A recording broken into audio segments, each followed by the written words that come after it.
अपहरण के बाद बेरहमी से हत्या, गंग नहर में मिला सुरेश का शव।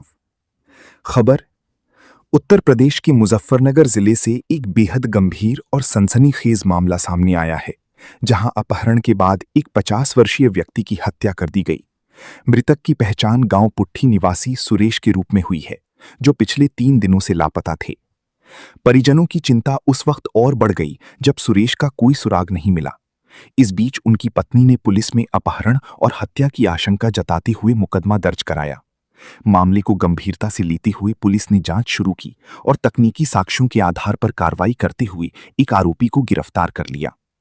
पुलिस ने गाड़ी नंबर के आधार पर मुख्य आरोपी फौजी विकल को हिरासत में लिया। पूछताछ के दौरान आरोपी ने अपना जुर्म कबूल कर लिया और उसकी निशानदेही पर पुलिस ने गंग नहर से सुरेश का शव बरामद किया।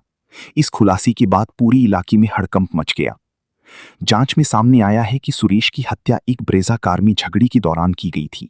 वारदात में 3 लोग शामिल थे, जिनमें से एक आरोपी गिरफ्तार हो चुका है, जबकि 2 अन्य आरोपी कार्तिक और आदेश अभी फरार हैं। पुलिस उनकी तलाश में लगातार दबिशती रही है। शव को कब्जे में लेकर पोस्टमार्टम के लिए भेज दिया गया है।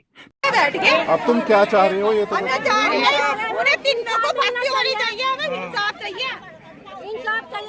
इन्होंने मेरे पापा को नाजायज उठा के मारा है, तड़पा के। हमें तीनों को फांसी चाहिए ना। उनकी गलती है। एक को तो पकड़ लिया पुलिस ने। हमें तीनों को पकड़ो, तीनों को फांसी चाहिए हमें। तीनों को क्यों नहीं पकड़ रहे हो? पुलिस क्या कह रही है? क्या तो हमारे बाप को मारा, मेरी फांसी होनी चाहिए। पुलिस ने पैसे ले लिए। पुलिस पैसे खा के बैठ गई। पुलिस का काम हो रहा है।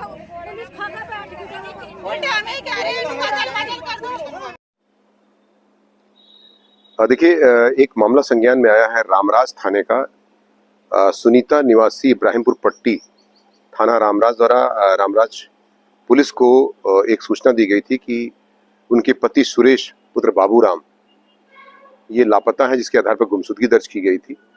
और बाद में इस पर जब जानसठ और मीरापुर तथा रामराज की पुलिस काम कर रही थी, SPRA और CO जानसठ के नेतृत्व में, इसमें कुछ संज्ञान में आया कि कुछ लोगों ने मदिरा के नशे में या शराब के नशे में एक ब्रीजा गाड़ी में झगड़ा हुआ और उस ब्रीजा गाड़ी में झगड़े के दौरान उसका गला दबाकर हत्या कर दी गई है।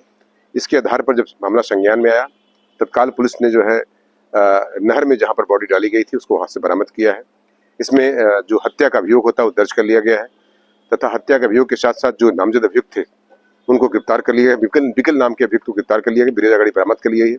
बाकी जो शेष 2 अभियुक्त हैं शीघ्र ही उनको गिरफ्तार कर लिया जाएगा। तथा इसमें कठोरतम कार्रवाई गैंगस्टर एक्ट के तहत कार्रवाई भी सुनिश्चित की जा रही है तथा साथ ही साथ मैं आपको बता दूं, इसमें जो भी और कठोरतम कार्रवाई होगी वो सुनिश्चित की जाएगी।